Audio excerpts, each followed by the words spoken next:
we're going to invest the public's money in networks, these should be networks that are going to last decades, 30, 40, 50 years. Welcome to episode 448 of the Community Broadband Bits podcast. This is Ryan Marcatilio McCracken here at the Institute for Local Self-Reliance. This week on the podcast, Christopher talks with John Chambers, a partner at Connexon, a network solutions provider for electric cooperatives around the United States, who helped organize a consortium of nearly 100 cooperatives to successfully bid for more than $1 billion in funding from the recent Rural Digital Opportunity Fund auction administered by the FCC. The conclusion of the RDOF auction was met with a good deal of drama and uncertainty, leaving many of us working after the fact to understand the policy and practical impacts of its outcomes, both positive and negative. Christopher and John unpack the design and implementation of RDOF, not only in the context of the current broadband landscape, but the history of FCC auctions and federal infrastructure subsidy policy. They discuss how the funding will support upcoming projects which will bring fiber networks, many of them owned and operated by electric cooperatives, to hundreds of thousands of Americans over the next decade. But they also talk about the multitude of winning bids that went for a worryingly low percentage of what it will actually cost to build those networks across the country. John and Christopher talk about why we saw that happen, but also what kind of guardrails we don't but should have in place to make sure that public money for broadband infrastructure doesn't go to waste, and equally importantly, so that households in those areas don't go another decade without a quality internet connection. Now here's Christopher talking with John. Welcome to another episode of the Community Broadband Bits podcast. I'm Christopher Mitchell at the Institute for Local Self-Reliance in St. Paul, Minnesota. It is still really frickin' cold. I'm talking to John Chambers, a partner of Connexon, someone who's been on the show many times. Welcome back. Thanks, Christopher. Great to be with you as always. So you and I tend to spend a lot of our time talking about FCC programs, and something that you have had a lot of experience with. Talk a lot about rural broadband, where you work with electric cooperatives as your clients, bringing fiber optic networks throughout rural America. Anything else that you want to share for someone who might be tuning in for the first time to get a sense of you? Thanks for that introduction. I think there's been a real change in the past year or so that's a change in the way people think about broadband. And I'm reminded what a mentor of mine taught me years and years ago, which is it's less important to be right about something than it is to be right about something at the right time. I feel, and this goes back to our discussions for years and years, I have believed, my business partner, Randy Clint, has believed that it's not just a nice to have, but that it is essential to live and work in the world today, to have access to high quality internet services, which to us means fiber to your home, fiber to your business. And that in large part, I think, is what's changed in the past year. We have been singing that song for a long time. We work with electric cooperatives, as you mentioned, because we found it's the most efficient way to build fiber networks in rural areas, which are areas amongst the most, where the most need is in the country. And the change pre and post COVID is not, in our view, a change as to the necessity, but a change in the realization of the country as a whole now. That the future should be in building these high quality networks. And that's not just what we've been engaged in, building fiber networks in rural areas to every rural home and business, but it's something that seems to have taken on an acceleration now, an acceleration both in terms of people's funding, people meaning the cooperatives that we work with, communities, local governments, county governments, state governments, the federal government, finally, and in the pace of construction. It's no longer viewed as, we'll get to it one of these days. Everybody realizes that the day they should have had these services was last March or last February, when the pandemic first became apparent to all of us. So we're going to talk about RDOF And before we get there, or before we really get stuck on it, I guess I should say, let's start gently into it by talking about your experience with your electric co-ops. You put a consortium together. You're one of the big winners, and what I really want to get to is where you're building, and frankly, I feel like there's this biblical "the first shall be last, and the last shall be first" phenomenon that you've been seeing emerging from Arkansas, Mississippi, Missouri. So I want to head in that direction. But what what did RDOF bring for you and your clients? We had been working on RDOF for much of the past decade. I know it sounded like it was a new program when it was announced by the FCC. It was a rebranding of a program that had existed. And the way we build networks, we had found that you could build a network without needing government subsidies in areas where the population density got down to, say, 10 homes per mile, 8 homes per mile. We've been able to build even at densities less than that. RDOF, where the funding was based on a population density cost model. That is, the Connect America cost model, which is the basis for all of the RDOF funding, the Connect America funding, the ACAMP funding. That's really a very sophisticated population density model and projects that you would need subsidy down to about 15 to 20 homes per mile. So RDOF was important to us and to the electric co-ops, to rural America in general, but to the way we looked at things, because the average density of an electric co-op is right in that 6 to 8 homes per mile. And so that means about half of the co-ops could build networks without subsidy, but those tended to be the more densely populated areas. And the more densely populated areas tend to have some level of cable service already, that is broadband service. It's the ones without population, which don't have cable service, which then are not dense enough to sustain themselves without some subsidy. Those are the ones where RDOF was, keenly important, as are some of the other public programs. So we did form a bidding consortium made up solely of electric co-ops, as we had done before.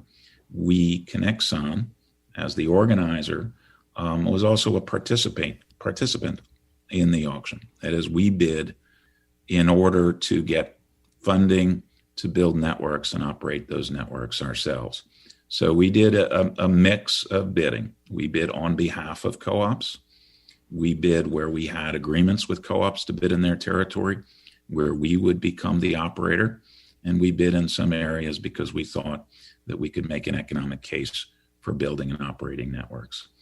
In total, our consortium won $1.1 billion, covering nearly a couple of dozen states, 600 plus thousand locations, although that's not really the way we build.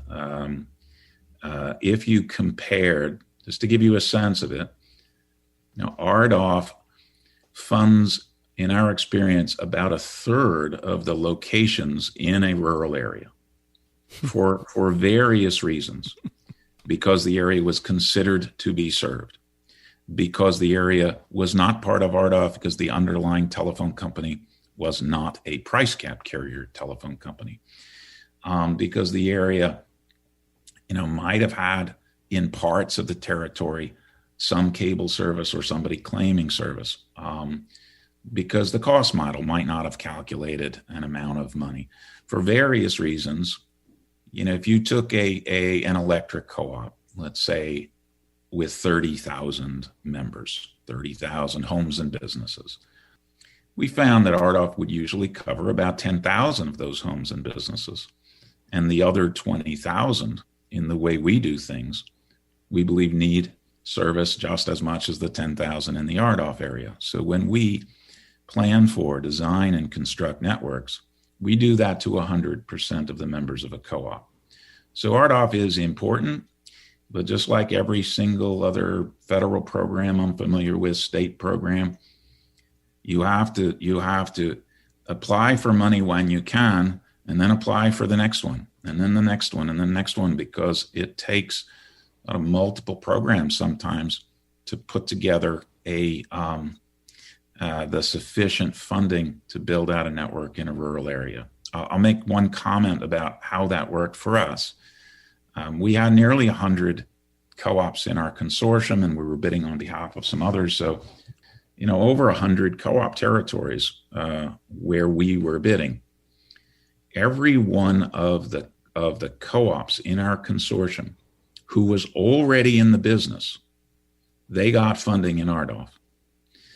We had a large number of co-ops that dropped out during the bidding because the bidding got very aggressive and it dropped below a level that some of the bidders, where some of the bidders felt comfortable. Everyone that dropped out, at least in our bidding consortium, had not yet started any network, had not yet provided services. The reason is the others had already gotten going. The others, many of them had gotten Connect America funds or state funds or county funds or already. So it was the case that if you were already on your way, had already started something, had already gotten access to some other funds, the amount of RDOF you got was sufficient. But if you were dependent entirely on RDOF to make your business case, I don't think that worked anywhere. RDOF had to be viewed in the context of, there were going to be other programs in the future if you hadn't gotten programs in the past. And you couldn't rely solely on RDOF being the difference for you, because the bidding got very aggressive. I think it got so aggressive that I expect that the number of defaults in RDOF will lead to an awful lot of disappointment. And we're going to talk about that. One of the things that I remembered as you were discussing that was that a year ago, you developed a very interesting plan that would have sped gigabit fiber development if the FCC had acted more rapidly, to say that among all these areas in the RDOF auction, if there was one potential bidder in an area that was willing to do gigabit fiber, that they would have just gotten the reserve price and they would have been able to move forward immediately and start building. You had estimates for how many areas you thought that would cover. And at this point, I feel like, for anyone who hasn't been watching, I guess I've just been assuming people aren't aware. What we're going to talk about is that there's a bunch of people that bid using technologies that, such as gigabit wireless, that are quite speculative. There's a lot of areas in which there's a very low amount of subsidy that was actually awarded, and it does not appear to be economical to build. And there's some companies that have enormous tasks in front of them that we don't have a sense of whether they have the ability to actually make good on. So those are three major problems we'll cover. But just for people who are aware then, John, do you have any sense of what we missed out by not using that approach that you had? Like how many premises? We're talking about hundreds of thousands of premises who now have a much riskier future than they would have if the FCC had gone with this approach that would have ensured gigabit fiber in a whole lot of areas. Yeah, I think we submitted a letter to the FCC that if you added up, it was all the signers to the letter were all CEOs of electric co-ops. That said, if the FCC followed that approach, if Congress followed the approach, because there was legislation passed by the House of Representatives that never became law because the second stimulus bill never became law. I think it was several million homes and businesses passed. These were all co-ops, companies that were committing to accelerate the construction to finish these projects in a period of several years. Rather than 7, effectively. Yeah, rather than the between 6 and 8, depending on the population growth in an area, depending on the 2020 census, is the way the FCC program works. Yeah, I've come to think that there's and this is true for the programs to come. I'm going to tell you the best run state or federal program I've seen in recent years, and I expect it will surprise a lot of people. It was the program run by the state of Mississippi using CARES Act funding last year. Someone should have done a podcast on that. Hey, wait, you and I did, along with Coastal Electric. Right. People should go back and listen to that. Here's what made it so good. they had a tight timeline on what had to be built and when, because the CARES Act required that funds be used by December 31st. Now, as it turns out, Congress extended that time frame, but they only extended that time frame on like December 30th. So we believed we had to build everything by December 31st. What was interesting about that tight time frame, and we were awarded money in August. Not just money, like $50 million. So we were working on behalf of about half of the co-ops that won money. 15 co-ops won a total of $74 million. For the 35 or so million that the co-ops we worked for won, for those 7 projects where we were working, we built a couple of thousand miles of fiber in a few months. Some of those projects were brand new, starting in August and September. We started constructing fiber in some of the areas, Coast being one of them in the southern part of the state.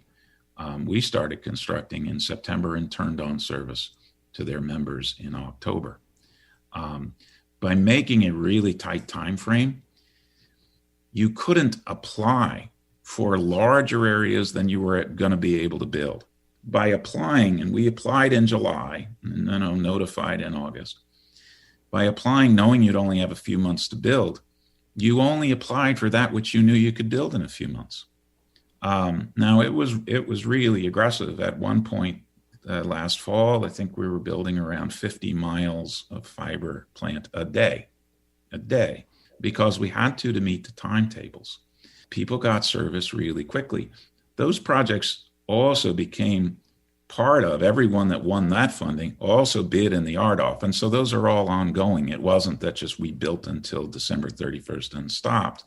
It's that each of the cooperatives identified a specific area that they believed they could build in that period of time. That got them going. And now they're going on to the next one. The problem sometimes with these programs, and it's a problem with RDOF, is that the first time the FCC will know whether somebody is succeeding in their construction is 3 years or longer, 3, maybe 4 years from now, from the time when the FCC is reviewing their application. That's a long time to wait to find that out. The way the Mississippi program worked, it was a 50-50 match. So you identified a program. You said something like, all right, I'm going to build $6 million or $8 million of plant. You got reimbursed for what you built. And that was all done over this course of several months.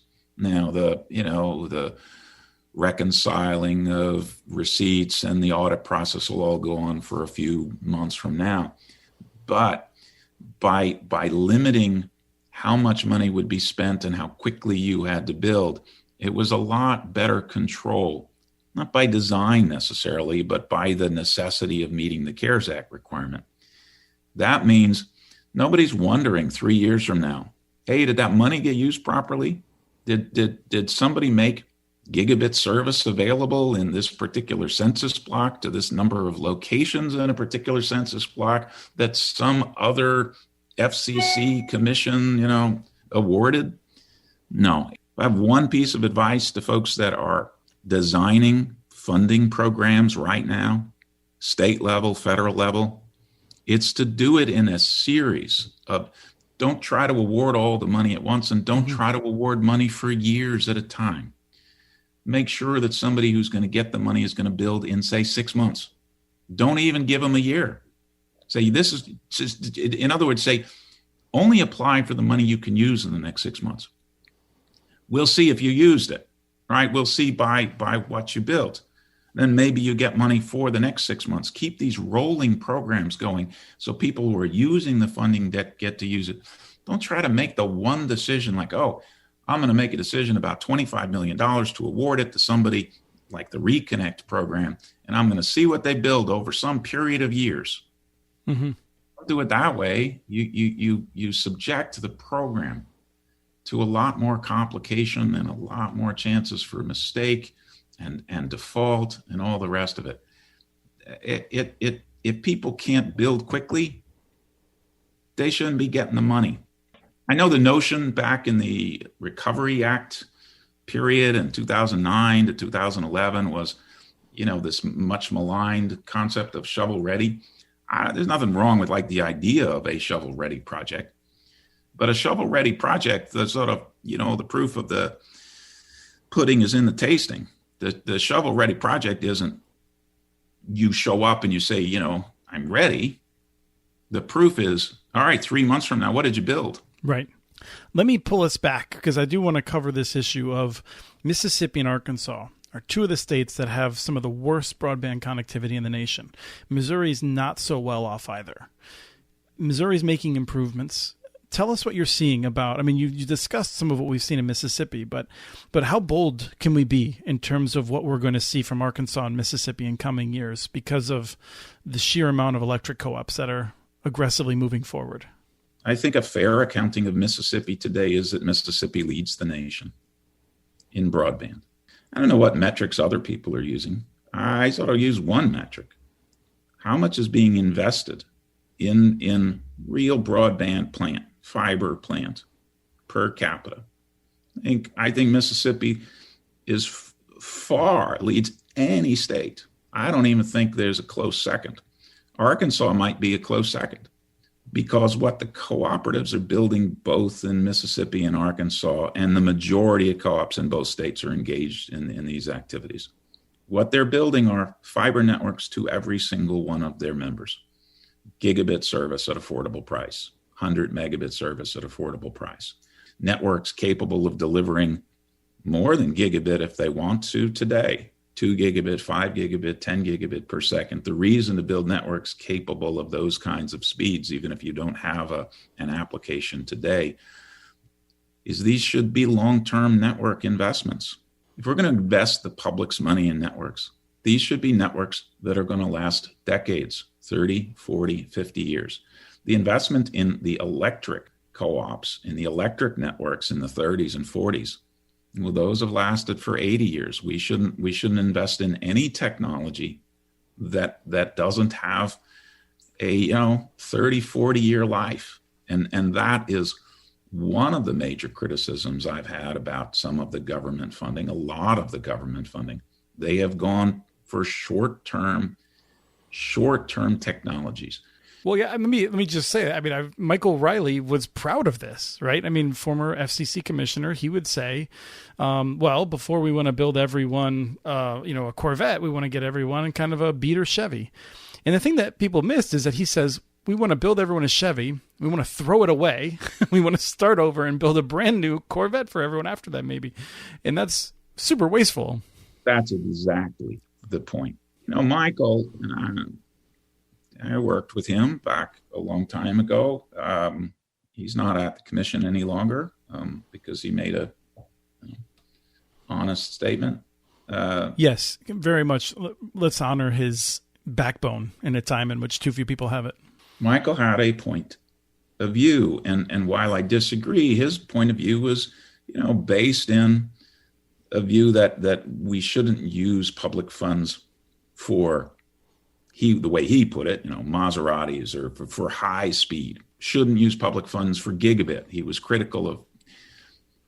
My view was always, but you're not funding gigabit. You're funding networks. The money is going to networks that are capable of lasting for decades. If it's gigabit capable today, it will be capable of delivering the services necessary 10 years and 20 years and 30 years from now, because those networks, GPON networks, other networks where you've built fiber to the home, those have the capability of continuing to evolve and meet the needs without additional government funding. Whereas the way the FCC pursued programs from the very first Connect America Fund program was to spend money in areas for incremental improvements in those networks and then come back and spend the public's money in the same places again and again and again.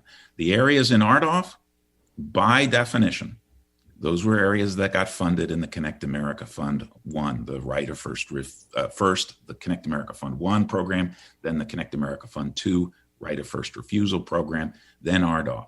Again and again and again, over a period of just 10 years, 3 slugs of money.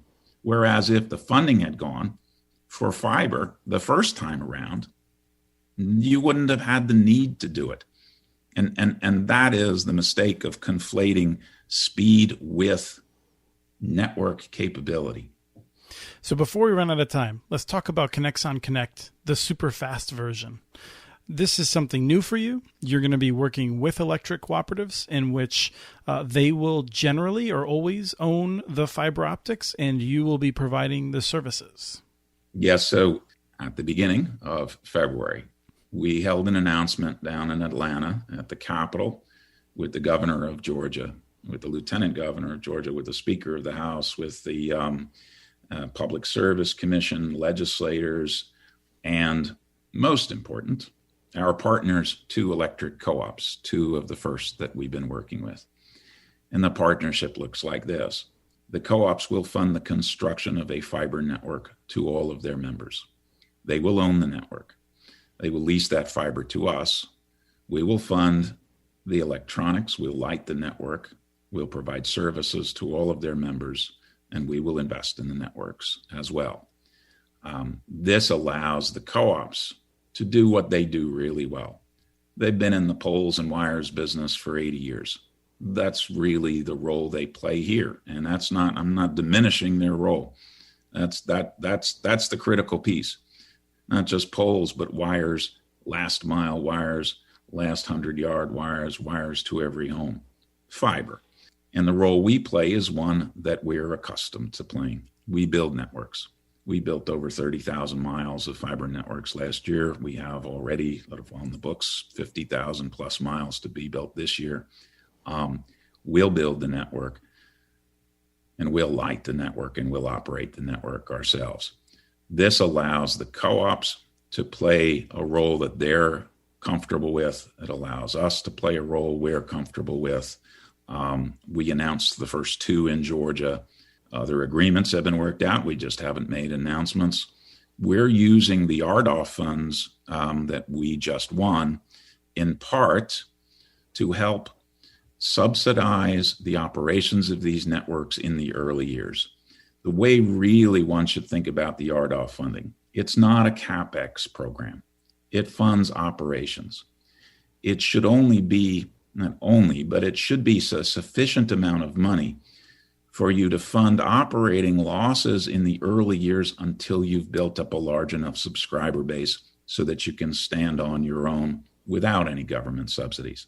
If you haven't run your own numbers and seen that by the end of the RDOF period, 10 years from now, if you can't stand on your own with end user revenues from selling phone and internet access, then you probably miscalculated in your RDOF bidding. That's really what I think happened, and the reason I mentioned defaults before. You'll see a lot of people miscalculated in their bidding. I made this comment the other day that folks get caught up in auctions and they make mistakes in their bidding. I've been involved in FCC auctions going back to the very first one, over 25 years ago. I understand the sort of auction fever that occurs. I think this FCC, if they would, I think they've got a chance to reverse some of the error that occurred in the RDOF auction by examining what can really be done with the technologies and by examining the capabilities the winners have to build networks.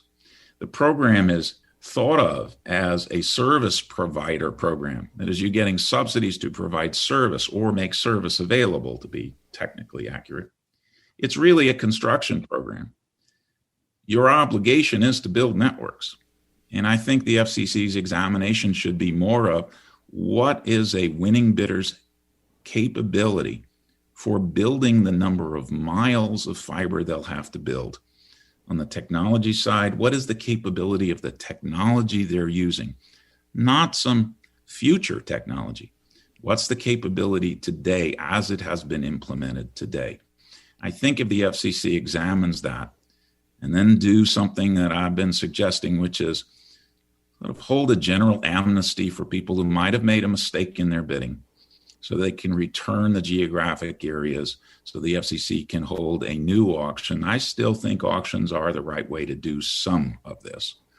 I think we could have a second RDOF yet this year with bidders who are fully capable of delivering. The FCC, I was thinking the other day, I don't know if it's a good analogy or a really homely one. The RDOF has been in process for a long time. And the FCC, I thought, had done a terrific job most of the way through. The analogy I was thinking is there was a football game earlier this year between the Giants and the Eagles. I don't know if you're a football fan. An Eagles fan, because who likes the Giants, really? Right. Well, you might remember then this was a Thursday night game, and Daniel Jones, a quarterback for the Giants, broke free on a run, and he was running from about the 12-yard line. I may never forget that night. Right. And so he is open field ahead of him. It would have been the longest touchdown run by a quarterback in NFL history. And he got too far out over his skis, so to speak. He stumbled, he tripped, he fell, and was down at the 8-yard line. Now, that's kind of the way I feel about the FCC and RDOF. They had done a terrific job. Open field ahead of it. It had the largest funding program for rural broadband. Rural broadband had become one of the most significant policies for the government in the midst of a pandemic. It had a ton of interest in bidders. And right there with the goal line ahead of them, they made two errors, two unforced errors. They tripped on their own feet and fell.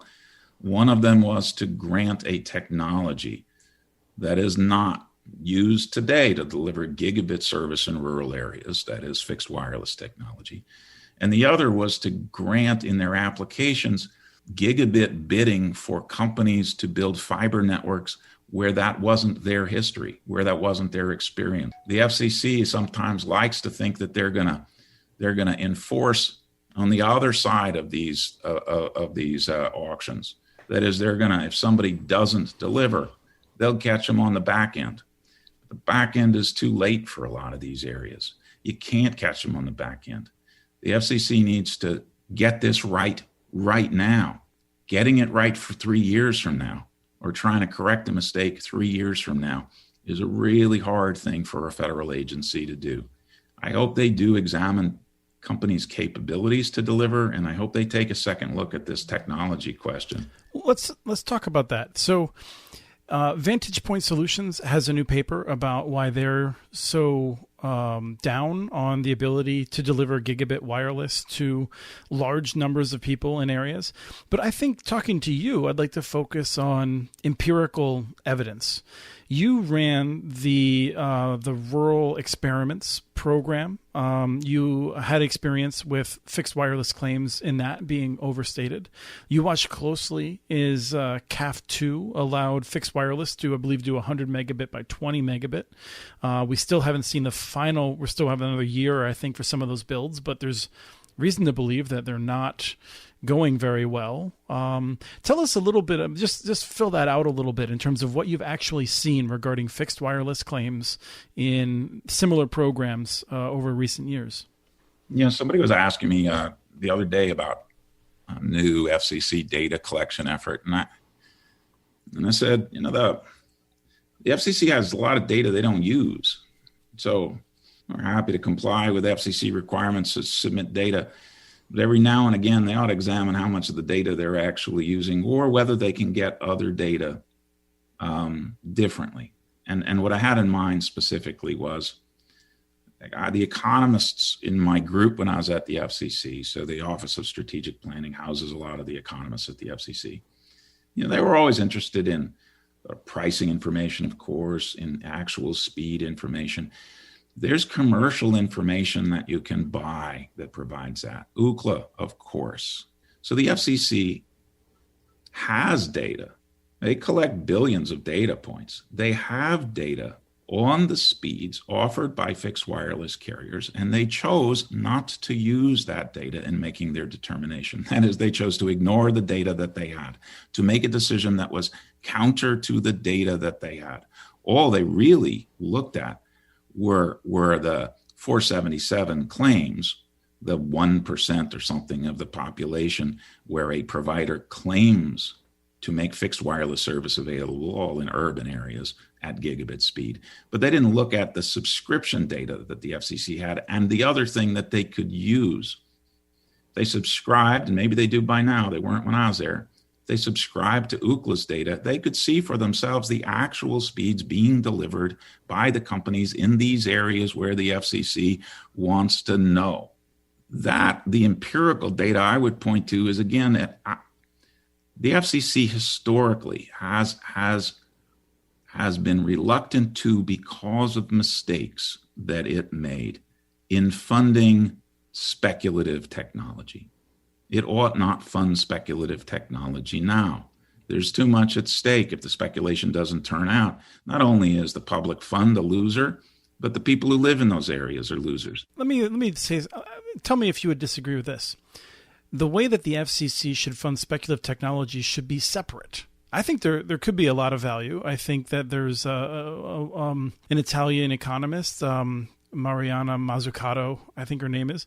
I think she makes very good points. And tell me if at the very least you would say, hey, if the FCC wants to do that, do it that way. But don't experiment on this census block at the expense of this other census block. I worked for a couple of companies that were the recipients years and years ago of something called a Pioneer's Preference license. Pioneer's Preference were these speculative, technological achievements that the FCC awarded, first awarded valuable spectrum licenses and then gave us discounts for those licenses. None of those technologies are in existence today. We stopped using them as soon as we met our FCC obligations, and it probably cost the public hundreds of millions or billions of dollars. So my experience with the government funding some of this is not, I'm not talking about DARPA creating, ARPANET leading to the internet. Mm-hmm. I'm talking about something much simpler.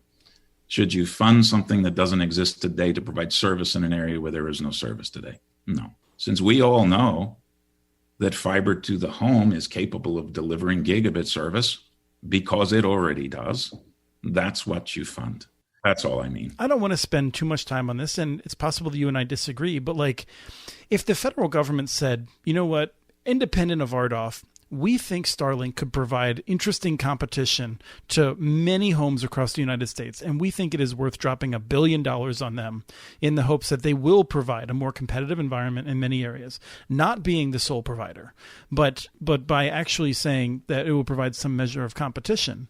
To me, that seems like worthwhile. No. Okay. Not me. More because that's not what Starlink is doing. There's nothing in Starlink's business plan that suggests that they would provide service in one census block to one location rather than another, a neighboring census block to a different location because of the government subsidy. You're not building a network. We're not paying for the satellites. We're not paying for the launches. Well, that's what I'm saying. I think it's ridiculous for Starlink to be an RDOF for those reasons. Government money should pay for things. We'll pay for roads, pay for bridges. If you're going to pay for telecom, pay for the fiber because the fiber is the thing. Don't even pay for the electronics. The electronics are the part of it that aren't going to last for 50 years. Those you keep replacing in order to improve the service. And then pay for something that is real and don't pay for it for long periods of time. Look, as somebody who builds networks for a living and somebody who's been on the other side of it, helping policymakers make decisions, I'm telling you what works better. Don't try to figure out what might work 10 years from now. Pay for what works now and will still work 10 years from now and won't require additional funding 10 years from now. Mostly what I hope the Biden administration will do, what Jessica Rosenwurzel and others will do at the FCC is to say, look, we know fiber works. We know fiber is superior to all the other technologies. Let's fund that. Not paying for can you move in a direction? Can you drive a car on a thing? We say we want a highway, not we want a dirt road. I can drive my Jeep on both. But I'd rather have the highway if you're going to pay highway funds. I know I've made this comment to you. I've made it for others. The basis for the RDOF, the basis for the Connect America Fund, the basis for the ACAM program, the basis for all of these is a GPON network, fiber to the home greenfield build. That's what the public is paying for. That's what the public should get. Anybody that can't build one of those, let them look for some other program. Yeah. So let me just say, as a wrap up to that my argument falls apart under my own logic, just in the sense that, like, I do not think the government should spend $1 billion helping to create what I think will be a space monopoly. So, but I think to some extent I'm willing to forgive the idea that technologies that have some perspective could be have some government funding, and I think that for people who want to read the Enterprise State or some of her more recent work, I think it's a compelling argument that I'm not doing. This is not the best example of it. So let me ask you to come back to the gigabit wireless. And so you answered that well regarding the FCC is ignoring its own data and data that it could collect that would tell it that gigabit wireless is not been performing well enough to trust it with this. Now, is there anything else you want to supplement that with regarding some of the experiences of what you saw in the rural express? And in particular, like, I mean, I just have a sense, like, some people will listen to this and be like, John doesn't like fixed wireless. And I think in these years of knowing you, what I think you would say is, first of all, we want to have high quality access to everyone that's reasonably comparable. Fiber can do it economically. But I also think that you would say that you've seen that there are fixed wireless companies that are honest and they're out there competing in the marketplace. And there are other fixed wireless companies that are coming here, they're gaming the system, and they're kind of ruining it for everyone. No, actually, I'm wrong today. No, this isn't about what I like. It's about the right investment. If somebody wants to, Mr. Musk invest his money in a satellite network, or the same with, Mr. Bezos, let him do that with private funds. If somebody wants to build a fixed wireless network, let them do that with private funds. I hold public officials to a higher standard than what speculative ventures. I don't participate myself in the stock market anymore. I don't have enough time. It's a gambling joint. I don't have enough time to pay attention to it. You want to invest your money privately, fine. Public officials have a greater responsibility. Their responsibility is to get it right for the public. There isn't anybody. I've been in this business a long, long time. Ask the experts. This is supposed to be an expert agency. What would you invest money in that you expect is a transmission medium? That's what we're talking about. We're not talking about technology after all. A transmission medium, fiber or spectrum, or copper, or coaxial cable. What would you invest in that you expect is going to be capable of delivering the traffic that's going to traverse the internet decades from now? If you find anybody who says anything other than fiber, don't listen to them. How do you feel about Charter building a whole bunch of new coax in the year 2024 with public dollars? Oh, I don't know that they're doing that. They might be building fiber networks. Oh, I think they might be, but I think they're going to be building a fair amount of coax from what I'm understanding. It's weird. They've said they're going to invest $5 billion. Isn't that what they said the other day? Right. And they got $1.25 billion or so out of RDOF. So they've given an indication as to how much money they think it'll take to build their networks in the RDOF areas. Good for them. Comcast won't do that. Cox won't do that. Let's see if Charter is able to do it. They don't build in rural areas today, but they're willing to put their own money and invest their shareholders' money and build out networks in rural areas. Good. I think their bidding in the auction revealed some mistakes in the FCC's auction design. I don't think package bidding should be allowed to be used where it's a preclusive bidding strategy, which is what happened in the auction. In the auction, the FCC allowed for areas where there was no winning bidder, even though there were bidders willing to build fiber to the home because of the package bidding by Charter. I think that error should be fixed. I think there were other software errors and design errors the FCC made in the RDOF. All of those, though, are should be fixed for the next auction. They're side points, though, to the big point. Anybody who's awarded this funding from the FCC should be capable of delivering. And this gets back to my earlier point.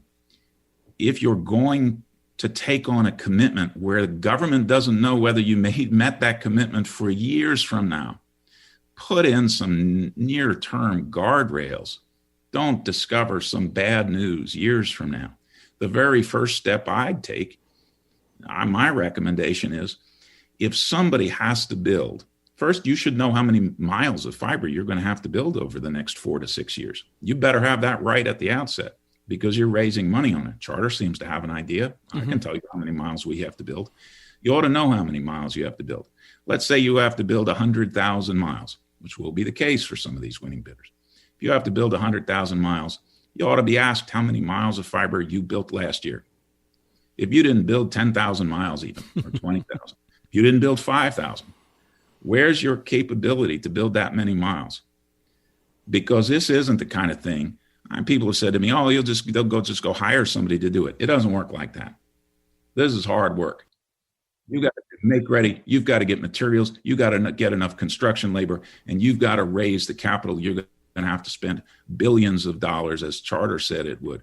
If you're not able to show the FCC that, then the FCC either ought to kick you to the side, or it ought to say, okay, you told me that you're going to be able to build this many miles next year. We're going to check in on you. If you haven't built somewhere close to that, we're going to pause your project. Don't wait 3 years. One other thing is that if you were going to be doing this massive hiring spree, some of the other providers in these areas would notice because it would be their crews you were trying to pick off, right? Like, and so one of the things I've been doing, talking to some folks in different parts of the country, no one's seeing unseen forces or new guys coming in and starting to staff up. The labor markets aren't seeing that. So, I feel like we would start to be seeing that if that were the case. I think there's a lot of concern with whether or not some of these entities even plan to really move forward, or if there's some other kind of just weirdness out there. Really, I'm not accusing anyone of bad behavior, bad faith. I'm not. I'm saying, as a former government official and somebody who now works with government programs on the other side, if you want to protect the public's money, look to see what the capability is today of a company where you're going to award these large amounts of money. If they haven't been doing what they're supposed to do, put in some guardrails. I mean, we started planning for our post RDOF projects over a year ago. We lined up construction labor. We lined up materials. We started doing that a year ago.